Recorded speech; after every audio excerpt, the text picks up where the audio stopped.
And this, this is my boomstick. Rawr.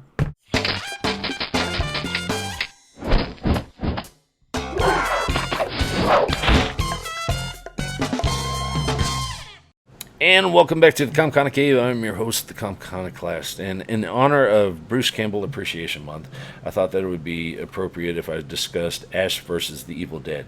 Now, Ash versus the Evil Dead is going to be a 10-episode series that's going to be appearing on Stars, and each episode is going to be a half hour, and it would be labeled kind of a comedy slash horror film or show. Now, if you're not familiar with Ash, he starred in The Evil Dead 2, and Army of Darkness. Now, Army of Darkness kind of was a separate film from the other two, in my opinion. And this show is actually going to be a continuation of The Army of Darkness. Now, some of the other actors that are going to be appearing on this series are going to be Mimi Rogers, and she plays Susie Maxwell, a woman who is reunited with her family and several uninvited guests after a freak accident. Now we also have Lucy Lawless. Now this is kind of cool because her and Bruce Campbell used to work together on Xena, the Warrior Princess. So it's kind of nice seeing a reunion take place between these two. She's going to be playing Ruby, a mysterious figure who believes that Ash is the cause of all the evil outbreaks. We got Ray Santiago. He's going to be playing Pablo Simon Boulevard, an idealistic immigrant who becomes Ash's loyal sidekick. You know, you got to have a sidekick if you're a hero. I mean, look at Batman. You know, what would he be without Robin? Well, he'd be the Dark Knight, I guess. Anyways, Dana De Lorenzo, she's going to be playing Kelly Maxwell, a moody wild child trying to outrun her past. And Jill Marie Jones, she's playing Amanda Fisher, a disgraced Michigan State trooper set to find our anti-hero Ash and prove his responsibility in the grisly murder of her partner. You know, who needs writers? I mean, these backstories, things going to write itself, right? Now, Campbell actually was interviewed recently and was asked about the series, and this is what he had to say about the whole thing. He said, "We realized if we made another movie, frankly, it would probably be too expensive. But in the format of a TV show, we could give people exactly what they wanted and expand the character and the story even more.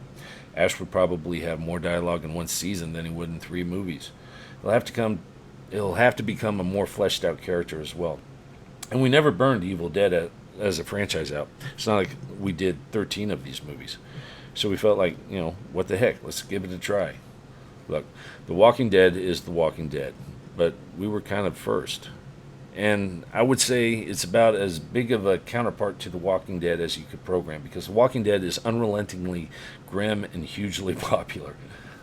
I love the way he promotes himself. So we're going to give people a little of the old-fashioned slapstick, horror and comedy. The fans have been really good to us over the years. This is an opportunity to do something with the full street cred. Fan reactions to last year's Evil Dead remake was, "Oh, yeah, well, that was nice, fellas, but we still want the real deal. This is it. Sam's back, I'm back, executive producer Rob Tappert's back. Love it or hate it, this will be the real deal." He continued, he said, "Well, The Walking Dead has been instrumental in the continual popularization of the horror genre. Horror used to be a much smaller aspect of all the different genres available. Something, we're doing is taking the horror parts very seriously. We're not making fun of the horror aspects, and it's going to cause Ash, this crabby middle-aged man who doesn't want to get dragged back into this, a lot of problems. He's not the Ash that he used to be. He continues being a trash-talking know-it-all who really doesn't know anything. He's the ultimate anti-hero. He's a guy with no appreciable skills. He's not a former Navy SEAL. He's not former CIA or FBI. He's no special anything. He's just a guy from S-Mart, I think that's part of what people relate to. All these superhero movies. I'd rather relate to the garbage mechanic who gets in a sticky situation. That's what I look for in playing. A guy with horrible flaws. In Army of Darkness, he can't memorize 3 words, and he's responsible for the death of 100 people. This is your lead character." I have to agree. I mean, he was the everyday, average Joe that was looked on to save the world, and I can't wait to see this. Like I said, it's going to be appearing on Stars this fall, 10 episodes, half hour long each. If you can't take a half hour out of your day to watch this, you need to find a new job. But that's it. So, Bruce, we love you. Happy Bruce Campbell Appreciation Month, and happy birthday. I know this month you have a birthday coming up, so that's it. If you have any questions, you can reach me on Comconocave. No, what is it? Comconocave at gmail.com. You can reach me on Twitter at Comconoclast. And what's the other one? Oh, just leave them in the comments below. That's it. And until next time, take it easy.